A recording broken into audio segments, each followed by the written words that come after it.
Hola, ¿Listo? ¿estás grabando ya? Hola, hola, hola. Hola, Mile, Hola, ¿cómo estás? Juan. Muy bien, ¿y tú? Excelente. Qué bueno. Oye, hoy quiero que iniciemos este episodio con la siguiente hipótesis. A ver, Yo, claro, le di amor y todo, pero objetivamente no lo preparé ese cerebrito para tener otras cosas aparte de mí. ¿Qué pasa si algún día yo me muero? ¿Qué pasa si algún día yo me muero? ok. O sea, hoy vamos a hablar de, no sé, los duelos de los perros. Sí, va muy por ahí. Si es algo. No sé, ¿no está haciéndolo bien? Sí, sí, sí. Es algo de lo que vamos a hablar y muy ligado a esta parte de las emociones, de todo el mundo emocional en los perros, de entender ese universo que desconocemos creo que bastante. Y por eso platiqué con Daniela Araya. Ella es máster en etología clínica de animales de compañía, diplomada en neurociencias, quien brinda terapia animal y también es socia en la Asociación de Etología Clínica Veterinaria de Chile. Wow. Y bueno, también hablé con Juan Pablo Páez, docente en etología y psicología comparada, quien estudió psicología con énfasis en lo cognitivo-conductual y quien tiene una maestría en neurociencias y biología del comportamiento. ¿Qué tal, Me parece bacanísimo porque además como que los perfiles de ellos hablan de neurociencias, pero también hablan de psicología y estamos hablando de animales. Entonces me parece re interesante lo que vamos a conversar hoy. Eh, ¿Por dónde empezamos? Sí, tienen el perfil como idóneo para hablar y entender sobre el mundo emocional en los perros. Y entonces quiero que partamos de una idea clave, y es que los perros solo se dedican a sentir. Los perros, al no ser organismos verbales, tienen unas emociones puras desde la biología, que es vivir en el aquí y en el ahora, en el presente. Oye, con eso que le está diciendo tengo como una especie de disonancia y es, estamos hablando de duelo, que una de las cosas que supongo que me vas a contar es que sí hay precisamente procesos de duelo en los perritos, Sí. pero al mismo tiempo estamos hablando de que ellos solo viven en el presente, y si uno solamente vive en el presente aquí y el ahora, Buda pues, Ajá. pues entonces no está pensando en el pasado. Sí, como en esa ausencia, ¿no? ¿A eso te refieres? Ajá. Pues mira, esta pregunta me encanta y tiene que ver mucho con el mundo emocional en que aparecen justamente los vínculos afectivos. Pero ¿qué te parece si empezamos primero a entender las emociones que experimentan los perros, que son muy diferentes a las de nosotros? Ush, cada vez tengo como más intriga. Ok, solo que ellos no, o sea, cuando digo que no son iguales a las de nosotros, me refiero a que no experimentan todas y ya vas a ver por qué. Escucho.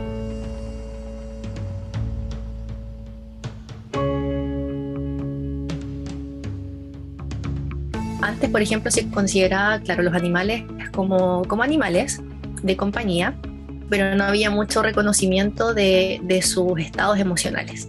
Y hoy en día ya se sabe con varios estudios que tienen un mundo emocional de un niño de 2 años y medio. Es decir, están todas las emociones primarias, ¿cierto? La alegría, la agresividad como parte del repertorio, la felicidad, la irritabilidad, etcétera. Y con respecto a las secundarias, la verdad es que no existen en ellos, hablando de, por ejemplo, todo lo que es la venganza, el tema de dominarnos, ¿cierto? de todas estas cosas que son un poco más humanas porque tienen que ver con el raciocinio. Realmente no tienen ese componente verbal que puede tergiversar la emoción, como por ejemplo la venganza. La venganza, eso es una cualidad específicamente humana. Ninguna jauría de, yo qué sé, ¿sí? De leonas fue una semana después a atacar las hienas porque les quitaron una presa. No, eso no pasa, ¿sí? Oye, quiero que me digas qué fue lo primero que pensaste cuando escuchaste esto, por favor, porque estoy viendo tu cara. No, pues, para empezar, como que lo primero que se me ocurre es como que vengar la muerte de Mufasa es una idea humana, guionistas humanos personificando animales, eso es lo primero, pero después como que ese tipo de cosas uno sí las entiende cada rato, uno cuando, a mí me pasa, cuando yo construyo historias, cuando cuento historias de Chai, hay un montón de características humanas que nosotros le atribuimos a los animales, pero eso no quiere decir igual que los animales sienten. Entonces ahí hay una diferencia interesante.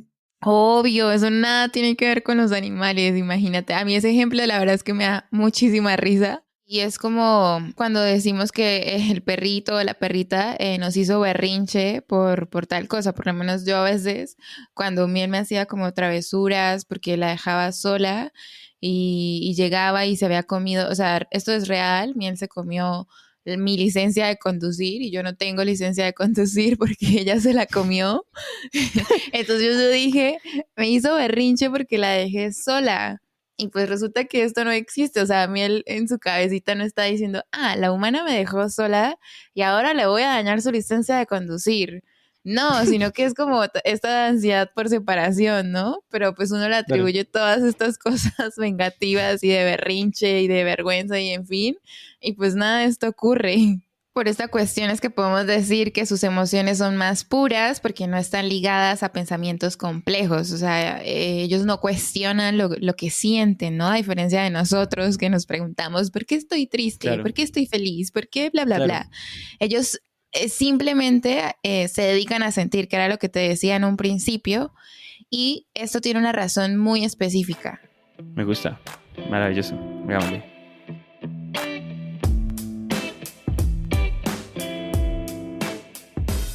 Hay unas emociones básicas, primarias, y otro tipo de emociones. Los humanos tenemos una mayor complejidad en el curso de nuestras emociones, diferente a las de los perros. Nuestras emociones están ligadas al lenguaje, porque nosotros definitivamente somos organismos verbales. Tenemos unas memorias que tienen que ver con el lenguaje, unas memorias semánticas, unas memorias relacionadas con la fonología, ¿sí? Con las palabras, con los recuerdos verbales. Eso es lo que hace que tengamos las emociones más complejas. Los demás animales tienen también una comunicación enriquecida, súper compleja, ¿sí? Pero no tienen no son esos organismos verbales que somos nosotros. Y esa es la razón de por qué sus emociones son más puras. Entonces, Mile, para empezar, los animales, o hablando específicamente perros, tienen emociones primarias, que yo me imagino intensamente la película. Sí. Tristeza, ira, desagrado, alegría y miedo, decía. Ajá. Ahora, esas emociones son suficientes para que ellos generen vínculos. Y ahí, yo no sé si un estudio, un artículo o un meme, no estoy seguro, pero en alguna parte leía que los perros tienen la capacidad de segregar oxitocina, que es esta que llaman Sí. La hormona del amor. Sí, que es esta sustancia química que actúa como un, ¿cómo se dice? Como un neurotransmisor en el cerebro. Y esto hace que se generen estos vínculos afectivos, tanto en nosotros como en otras especies, y pues obviamente en este caso los perros. Entonces, mira, por un lado está esta parte que acabas de mencionar del vínculo afectivo, que se crea al tener obviamente un contexto pues de cariño, de bienestar, de compañía, de confianza, etcétera. Y por eso es que podemos hablar de duelos. Ahí está la respuesta a la pregunta que me hacías de que si ellos viven como en este presente inmediato, ¿cómo es posible que, no sé, extrañen a alguien, ¿no? Que tengan ese sentido de pérdida. Y es por eso, es por esta ausencia de todo ese contexto que llega a representar una persona o otro perrito o pues otro animalito de otra especie. Y esto me contó Daniela que sucedía cuando un perro tiene, por ejemplo, un vínculo muy fuerte con algún integrante de la familia, ya sea pues, de cuatro patas, humana o de otra especie. Un perro, claro, no va a tener la noción de nosotros, hoy lo que vivimos y qué vamos a hacer ahora sin él, pero sí se acostumbra mucho a que la misma persona es la que lo alimentaba, a la predictibilidad, al que todo esté como armadito, a los mismos lugares, al olor, aunque parezca un poco loco, el amor que quizás yo le puedo dar, los espacios de seguridad, la predictibilidad, el que aprenda a confiar en mí, el que se conecte con ciertas cosas de la casa también, con mi voz, ciertos sonidos. Yo prefiero que mi perro sí esté vinculado conmigo, pero tampoco que sea exclusivo, no pasando hacia el otro extremo de generar una codependencia, que eso se da muchísimo, porque claro, uno ve en Disney, ¿cierto? Las películas como Hachiko, que está este perrito que lo sigue eternamente y que es muy bonito, ¿cierto? Lassie, pero normalizamos mucho que eso es muy dependiente. Y de que efectivamente está bien que un perro y que es muy bonito que conecte contigo y todo, pero que eso no impida, por ejemplo, realizar sus actividades cognitivas. Y eso es la flexibilidad, es decir, es mucho más probable que ese perro tienda a adaptarse mejor a otras situaciones. Lo mismo que puede ser incluso, no sé, incluso en gatos, que se adaptan bien a otros. La habituación normalmente se demora 7 días, entonces en 7 días, por ejemplo, post la ausencia de una persona porque se murió, porque se fue, debería andar bien. Cuando pasan más de 2 o 3 semanas dentro de mi casuística, algo anda mal. Oye, y entendiendo esto de que algo puede andar mal emocionalmente, Daniela también me contaba que se le añade algo a nivel cerebral, o sea, no solamente es esta parte emocional, sino que también ocurren muchísimas cosas a nivel cerebral y, o sea, como en esta parte neuroquímica cuando un perro atraviesa un duelo o un sentido de pérdida. Esto fue lo que ella me contó sobre esto, que está súper interesante. Empieza a generar un cambio neuroquímico, es decir, hay menos liberación de dopamina, que es lo que hace que ese cerebrito esté más esponjosito y receptivo al aprendizaje. Se activan menos áreas del circuito de la recompensa, porque obviamente ya no quiere ingerir comida, ya no quiere como estar presente en el mundo, tiene menos ganas de jugar. Y es porque en el cerebrito de nuestro perro se activa un área que es de las emociones, que es el sistema límbico, toma mayor preponderancia, mayor importancia, y la corteza prefrontal, que es la parte más cognitiva, que se encarga de reconocer olores, entrenamiento, etcétera, baja. Entonces ese sistema límbico está todo el día arriba, arriba, arriba, arriba, arriba. Y eso puede ser que sea circunstancial, que la corteza diga, oye, ¿sabes qué? Ya pasó, anda a buscar, y como que le puede durar alrededor de 7 días ese estado. Si ese estado se mantiene, significa que el sistema límbico no es capaz de bajar y queda atrapado ahí. Y ahí podría pasar al tema, en este caso, por ejemplo, que se da mucho en refugios, como comparándolo, no es lo mismo, por supuesto, pero que quedan en esta situación como de indefensión aprendida. Porque obviamente, si hacen algo, los van a regañar. Si no hacen nada, también. Entonces, al final me quedo como neutro porque es más económico conductualmente. Wow, qué vaina tan dura. Sí.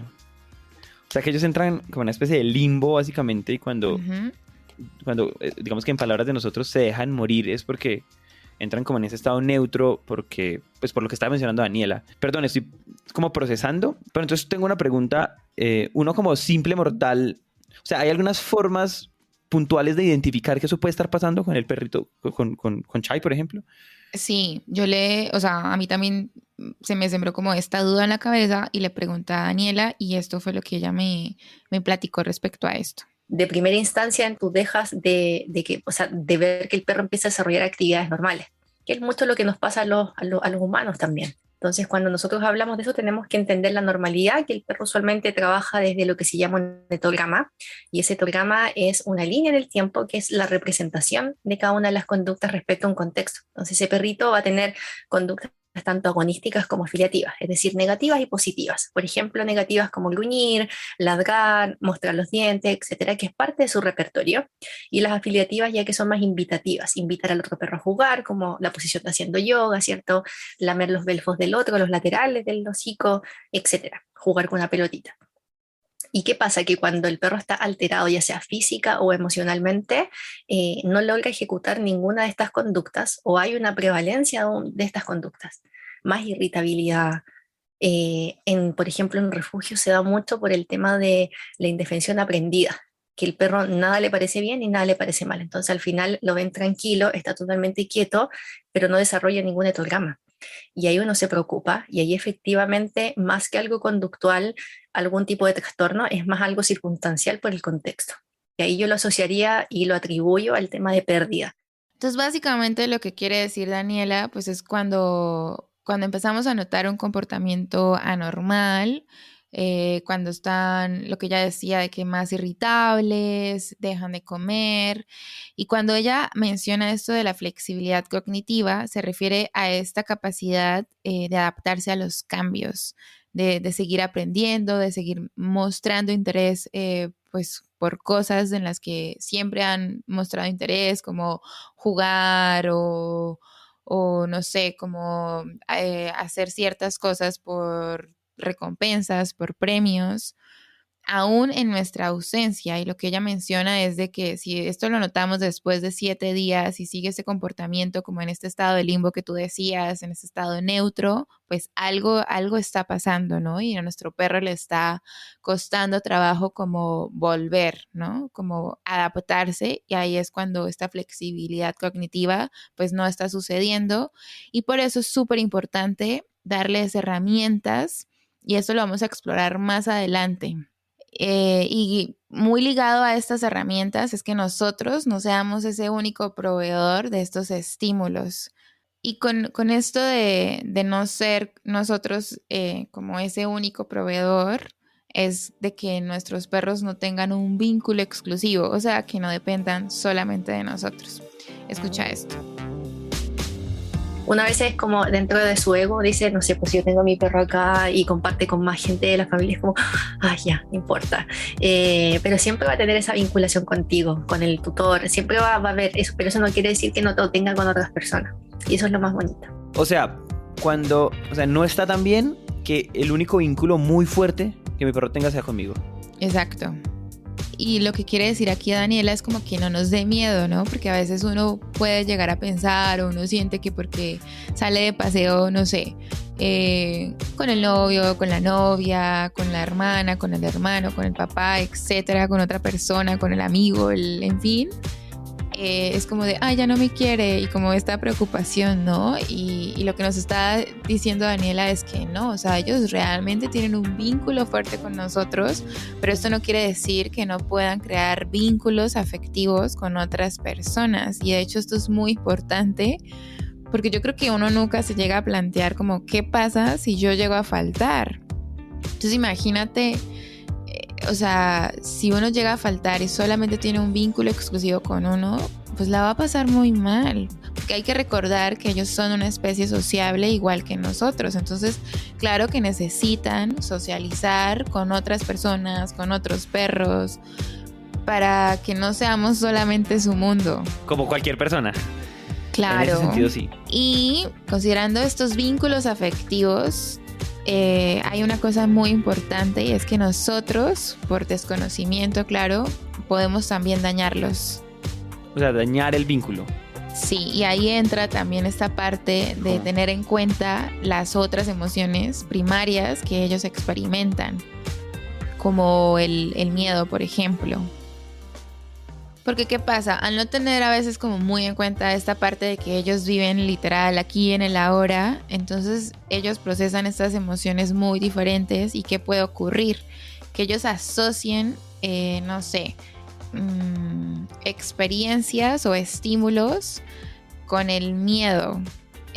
Por decir un ejemplo, para no sonar esto como para que esto no suene tan enredado, es como, no sé si a ti te pasaba que, digamos, cuando Chai estaba pequeña, no sé, hacía alguna travesura, porque igual eso es súper común en los perros chiquitos, de que, no sé, se comieron un cable o un libro. Entonces imagínate, lo normal es que es entendible que obviamente uno llegue y pues diga como, hey, ¿qué pasó si te dejé juguetes, no sé qué, y estás aquí rompiendo el mueble, mordiendo mil cosas? Y como que tiendes a regañarlos, ¿no? Cuando realmente ya ha pasado muchísimo tiempo después de que ellos hicieron esto. Entonces, como ellos viven aquí en el ahora, lo que están asociando es que cuando tú llegas, lo vas a regañar. Y entonces ellos no comprenden que lo estás regañando porque dañó el mueble, porque dañó el cojín, sino que te está teniendo miedo. Y ahí es cuando tú puedes dañar el vínculo con él, porque entonces en vez de que te tenga como confianza, te va a empezar a tener miedo. Y por eso es muy importante considerar esta emoción del miedo en ellos. Bueno, yo había escuchado eso de que cuando uno los regaña muy tarde, ellos no entienden, pero no había entendido que si uno los regaña, ellos no entienden desde algún punto de vista, o con algo ellos se están relacionando desde el miedo. Sí, porque por ejemplo, Miel a veces, según yo, se hacía pipí por berrinche dentro de la casa. Y ella sabe que cuando yo limpio y eso, pues claro, me ve como de mal humor. O sea, y según yo, ella sentía vergüenza, pero pues ya con esto me queda claro que no. Y es como esta asociación de ella, pues es más como de miedo de, ay, la mona se puso enojada, está enojada, pero no está entendiendo como tanto el por qué, ¿no? Es muy importante lo que estás diciendo porque es muy común que nosotros, o sea, es muy común en esos momentos en los que yo siento que, por ejemplo, cuando tú hablabas lo de la vergüenza, es tan fuerte la construcción que yo hago alrededor de la vergüenza que yo igual tengo suficientes argumentos casi que para argumentarle a Juan Pablo porque yo creo que sí tienen vergüenza. Yo no estoy cuestionándolo, solo estoy diciendo que uno carga narrativamente esas historias y entonces le atribuye emociones que no debería atribuirle a animales. Eh, Sí, yo me puse a reflexionar sobre esto, sobre la vergüenza de lo que te cuento de lo de miel. Yo decía, ah, ella sabe, ella está sintiendo pena conmigo porque se hizo pipí adentro, ¿no? Pero realmente es porque, claro, o sea, mi cuerpo empieza a segregar cosas, o sea, estoy de mal humor limpiando y es básicamente si yo ahorita, o sea, ellos identifican nuestros tonos de voz y nuestro estrés vocal, eso era lo que me decía Juan Pablo. Entonces, claro, si yo ahorita llamo a Miel, mi tono vocal cambia a cuando yo la regaño, aunque ella no haya hecho nada, pues claro que le va a dar miedo. Entonces no es como esta vergüenza, sino que es más bien el miedo. Y un ejemplo que me compartió Juan Pablo sobre la pólvora, que me pareció también súper importante tenerlo en cuenta, es este. a ver. Sonó pólvora o fuegos artificiales, estaba en la casa y el perro inmediatamente se paró del sofá, salió a correr y se metió bajo la cama. En ese momento, lo que está haciendo el perro es genial. Sí, es genial, lo mejor que puede hacer el perro porque es una respuesta biológica de huida frente a un estímulo intempestivo que cualquier organismo haría.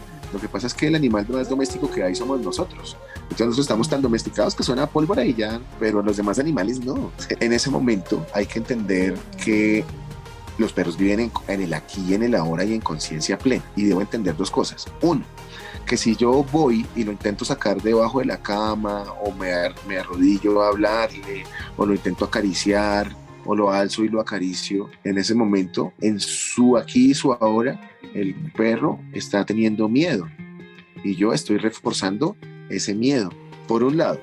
Y por otro lado, si el perro, volvemos a la situación, salió corriendo del sofá, se metió debajo de la cama. ¿El qué va a hacer debajo de la cama? Va a temblar, va a sacudirse, pasará un rato, ¿sí? Luego ya la pólvora dejó de sonar, pasará media hora, una hora, ¿sí? Comenzará a asomar la cabeza, luego saldrá de a poquitos y seguirá su vida.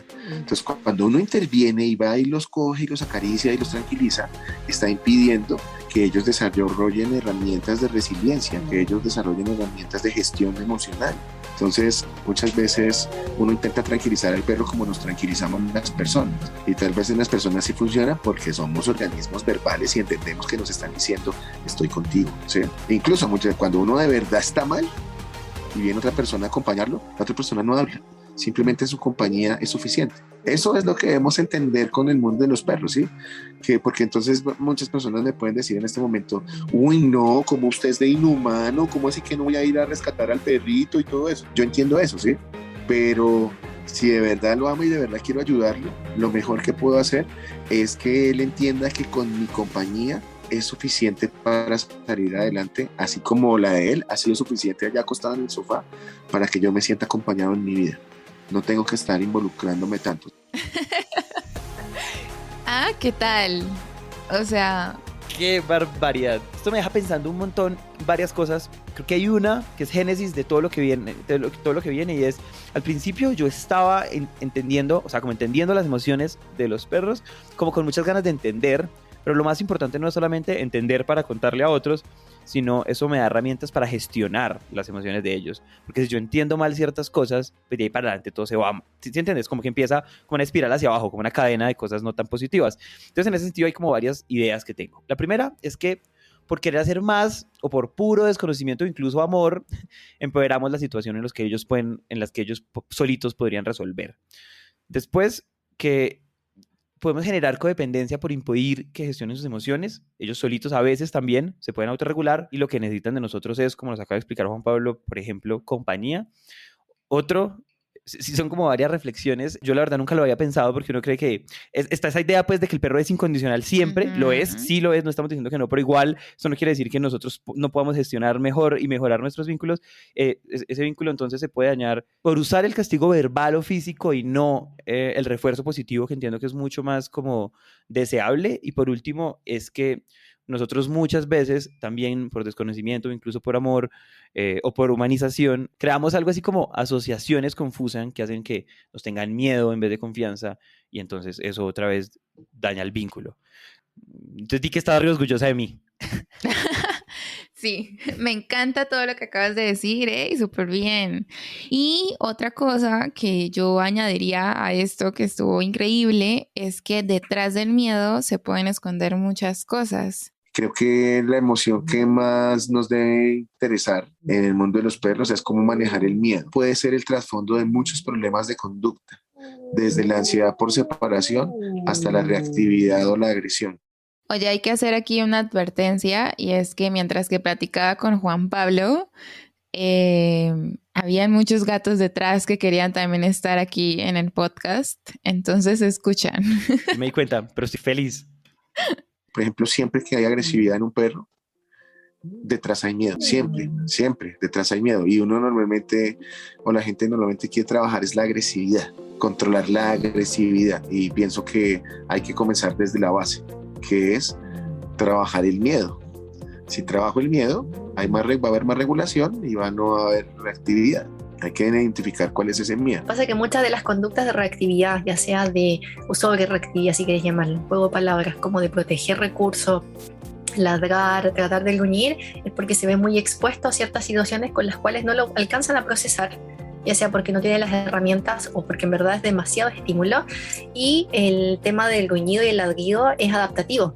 Entonces dejas que tu perro se tenga que adaptar a esa situación. En cambio, si por ejemplo tú lo dejas en una casita, así como un kennel cerradito, ¿cierto? O algún lugar donde él asocia que ya es su lugar seguro, es menos probable que tenga que adaptarse porque se siente más seguro y hay más economía al comportamiento. Por eso se sugiere mucho en tema de pirotecnia, o cuando recibes mucha gente en la casa, o incluso cuando te vas a ir. Esto de las primeras cosas que trabajamos con el hiperapego o ya enfocado en ansiedad por separación es un kennel, una zona segura.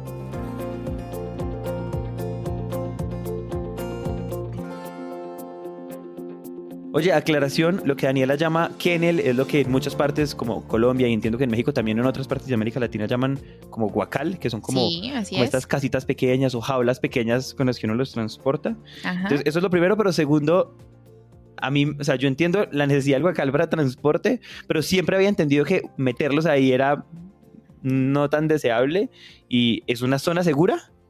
Sí, o sea, de hecho yo le dije a ella como que me había destruido toda esta parte de, porque la verdad es que yo lo veía como algo cruel y es todo lo contrario, realmente es algo que les brinda seguridad, o sea, es como esta casita portátil que ellos pueden tener, portátil en el sentido porque pues la puedes llevar a cualquier lugar, digamos yo que viajo tanto con Miel y o sea, jamás había pensado esto, que tener como esta transportadora, este guacal o jaulita podía ser realmente un espacio muy seguro para ella, o cuando uno se va de viaje o no sé, pues te vas a trabajar, etcétera.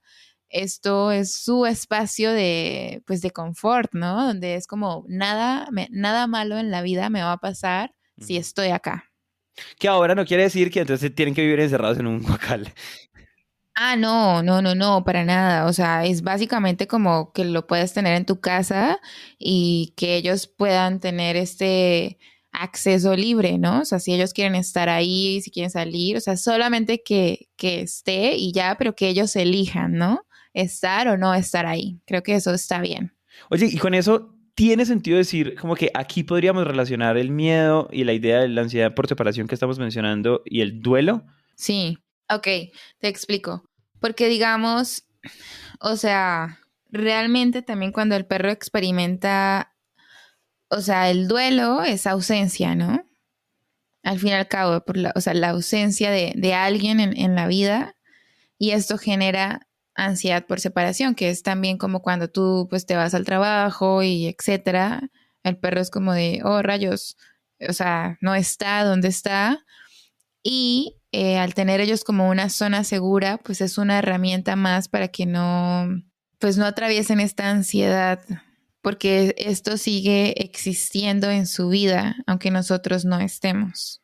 Porque entonces en vez de que nosotros seamos su zona segura, va a ser otra cosa, y eso tiene mucho que ver con lo de brindarle herramientas, que por eso yo te decía que no seamos los únicos proveedores de cosas, o sea, no seamos el único proveedor de seguridad, de estímulos, de premios, etcétera, etcétera, porque si no, pues realmente sí somos solo su mundo, sino que tenga otras cosas que también le brinden esto, y esto de la zona segura es súper importante. Ush, eso estuvo demasiado valioso. Pero entonces tengo una pregunta más, y es, alrededor de esa gestión del miedo, ¿cómo podríamos saber que no la estamos embarrando? Pues mira, primero identificando si hay daño emocional, teniendo en cuenta estas necesidades emocionales y en general, bueno, todas las necesidades que se conectan al fin y al cabo todas entre sí. De esto de hecho hablamos ya en un episodio tú y yo, y eso se puede medir de la siguiente forma. Eso hoy en día se puede medir objetivamente por la escala de bienestar animal. De la OMS, de la Organización Mundial de la Salud, habla acerca de 5 dominios, ¿sí? Y esos dominios tienen que ver con alimentación, lugar seguro, agua, privación de dolor, hasta cierto punto, ¿sí? Por eso están las técnicas Staffer Free o manejo de, ¿cierto?, del miedo para la manipulación, y la última era expresar un comportamiento natural. Entonces cuando, claro, en refugios, por ejemplo, no se da mucho eso, y por eso que hoy en día también en los zoológicos, cuando hacen escalas de bienestar animal, ven respecto a la especie cuáles son sus necesidades y las van supliendo. Y van tratando de otorgarle lo mejor, porque eso hace que ese cerebrito active esta área de recompensa, que es la que efectivamente está liberando esta dopamina, y hace que, entre comillas, objetivamente esté más feliz. Entonces, si ya tenemos cubiertas estas necesidades de nuestra perra o de nuestro perrito, ahora está brindarle herramientas que te mencionaba antes, y estas son algunas.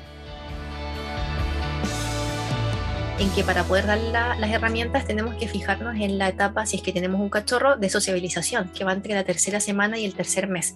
Y esa etapa es donde más esponjositos los perros están, y ahí es cuando más, habilidades o estímulos le puedo presentar del mundo. Cuando conoce las bocinas, cuando conoce como la interacción con otros animalitos, y ahí te puedes ayudar con un profesional. Luego de eso, no quiere decir que no siga aprendiendo, pero efectivamente tiene esta receptividad mucho mayor. Si yo tengo un perrito que lo adopté y es más viejito y todo, eso no significa que tampoco va a aprender. Lo que yo le puedo dar, por ejemplo, son pequeñas herramientas, primero supliendo sus necesidades. Luego que ya suplí sus necesidades, puedo ver si efectivamente tiene alguna necesidad de entrenar, porque hay perros que necesitan entrenar. Una alfombra olfativa, quizás en vez de algún platito, por ejemplo, trabajar propiocepción. La propiocepción es como que el perro se posicione en una tarima o en alguna, digamos, estructura que tenga una superficie distinta. Entonces el perro muchas veces, al trabajar con irregularidad y sentir la sensación de otra textura, le genera seguridad. Activa ciertas áreas del cerebrito que son más conscientes de su mismo cuerpo. El olfato también activa la corteza prefrontal, la parte más cognitiva de la toma de decisiones, muchas veces. Y lo más importante que yo siempre le digo a mis tutores es la flexibilidad cognitiva, es decir, darle elección al perro. Yo creo que eso es lo más bonito que uno puede hacer, porque uno siempre está decidiendo qué comida, a dónde van a ir de paseo, cuáles son sus amiguitos, a dónde me voy a cambiar, y este es tu lugar, el horario del paseo, pero el perro pocas veces tiene la oportunidad de decidir. Y ahí es cuando yo muchas veces ocupo el tema de las necesidades conductuales. Por ejemplo, si quiere roer hoy día o quiere lamer, entonces le pongo una superficie para lamer y un huesito. ¿Ya qué quieres? Buenísimo, jugamos con esto. Y a medida que tú le vas presentando todas esas herramientas, también tiene como un drive, un iCloud de información, donde tú también, conociéndolo, ya vas a saber qué necesita suplir y qué te está pidiendo. Y en vez de darle un juguete, por ejemplo una pelota, cuando estaba súper inquieto, y dice, ya, con la pelota, vaya a jugar. Cuando lo que él necesitaba, obviamente aquí estamos siendo súper específicos y casi puliendo un diamante, pero mientras tú más te vas adentrando en este mundo te vas dando cuenta de más necesidades. Y creo que eso es mucho más responsable para poder saber y darle herramientas, porque a medida que tú aumentes esa flexibilidad cognitiva, es decir, también la capacidad de adaptarse, te puedes cambiar de casa, puede llegar un bebé, otro perrito, la misma pandemia, si están todo el día encerrados, y va a tener más herramientas para superar esa situación de estrés, más que yo siempre lo estoy ayudando, no, que venga acá, conmigo, acá. Entonces, el momento en que tenga que realmente superar una situación de estrés, no va a saber cómo. Y uno dice, ¿pero cómo el perro puede? Sí.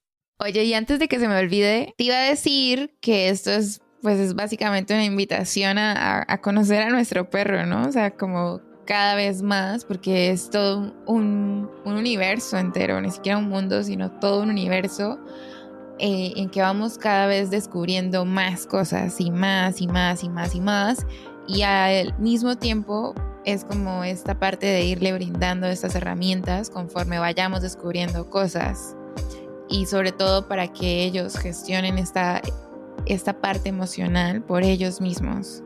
A mí me encanta, sí. Y ese emocionante es lo único que yo quiero decir al respecto. Es que es verdad. Y entonces, si te parece, te propongo que hagamos como una especie de checklist para empezar a cerrar este episodio con esas cosas súper importantes que no nos deberíamos perder en el radar sobre el mundo emocional de los perros. Listo, entonces, la primera que se me viene a mí a la mente es que los perros tienen emociones primarias y no son vengativos, o sea, no quieren vengar la muerte de Mufasa. Exacto. Me encanta ese ejemplo. Y esto, otra cosa es que el hecho que tengan emociones primarias no impide que tengan vínculos afectivos, y de hecho, o sea, muy fuertes, ¿no? De ahí viene también como esta parte de la lealtad. Claro, y todo lo que hemos conversado hoy. De hecho, de eso se ha tratado. O sea, esto indirectamente es una agenda para fortalecer los vínculos. Sí. A mí también se me ocurre que parece obvio, y es: los perritos atraviesan duelos. Esos duelos deberían durar 7 días aproximadamente, y si después de 7 días no muestran como un comportamiento habitual, pues hay que hacer algo porque hay un problema neuroquímico. Y emocional. Y otra cosa a considerar súper importante es el miedo, ¿no? Que era lo que decía Juan Pablo, que es la emoción a lo mejor a la que le debemos prestar mucha más atención, porque disfraza muchas cosas como la agresividad, la ansiedad, etc. Ese está re poderoso, y yo aquí también tengo, porque esto me voló la cabeza, es que nosotros debemos darles herramientas para adaptarse al cambio, y que una de las características de esas herramientas es que nosotros no seamos los únicos proveedores de todo, proveedores de estímulos, de alimento, de seguridad, de todas esas cosas. Total.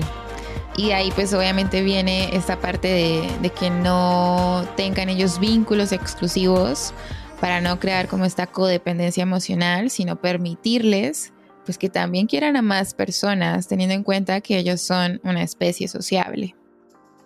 Oye, en podcast ¿se puede aplaudir? Yo quiero. Gracias.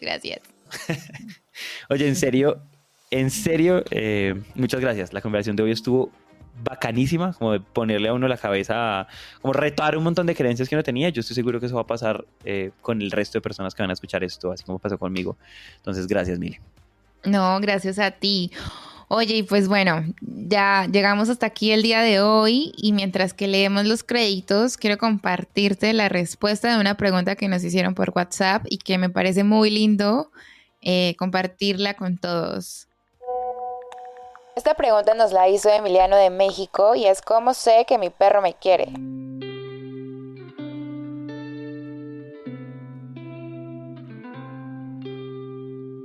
Entre estas dos especies hay un mutualismo. O sea, los recursos sí tienen mucho que ver, mucho que ver. O sea, yo puedo estar compartiendo con 5 amigos acá en la casa, y si los otros 4 amigos están comiendo, la pierdo. Sí, ya no la voy a tener acá sentada, ¿sí? La pierdo, y si ellos tienen todo el día comida, la perdí todo el día. Hasta ahí uno diría, uy, estos perros interesados. Este episodio fue producido por Milena Ardila y editado por mí, Juan Pablo Ramírez. Pero siento que, por ejemplo, independientemente que eso pase, si yo me voy de la casa a hacer una vuelta acá cerca, ahí sí ya no importa la comida, prefiere irse conmigo a aventurar para donde vaya. Tal vez En algún sentido, sí, por sus mismas necesidades biológicas, porque ellos no tienen como esa conciencia humana de la pena y de todo el juicio valorativo social frente a la infidelidad o a la lealtad, no sé cómo decirlo así. El diseño de sonido fue hecho por Juan Diego Bernal. Al final de cuentas, ¿cómo sé que mi perro me quiere? Porque hay un vínculo enorme que se evidencia en cuando yo llego después de salir a Bogotá a hacer alguna vuelta, o cómo ella viene a acercarse a lamerme la cara, etcétera. Sí, o sea, pueden haber muchas respuestas. Cuando un perro te puede demostrar que no es feliz contigo, cuando tú te acercas a alzarlo y se orina no en la felicidad, sí, porque hay diferentes chichis, diferentes formas de, pero cuando el perro tiene sus orejas abajo y me acerco y el perro se orina, es porque hubo maltrato en el pasado y los condicionamientos aversivos de miedo se consolidan en un ensayo.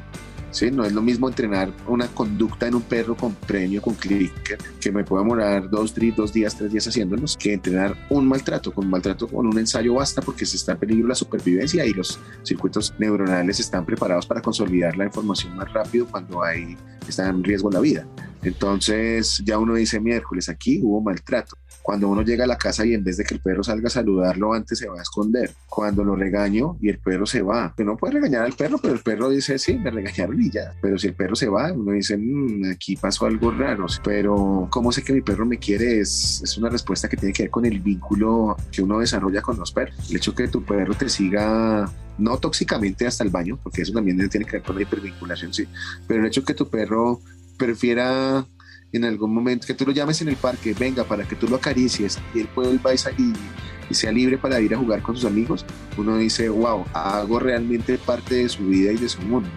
Porque lo que ocurre es que los perros están en el parque y uno los llama y no vienen.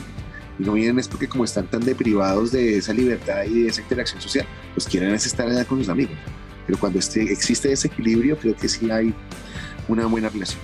Y el trabajo gráfico fue hecho por Luisa María Ríos. Recuerden que pueden escribirnos, cuéntenos sus experiencias sobre lo que estamos conversando, qué temas quieren hablar. Por favor, escríbanos por WhatsApp y conversemos.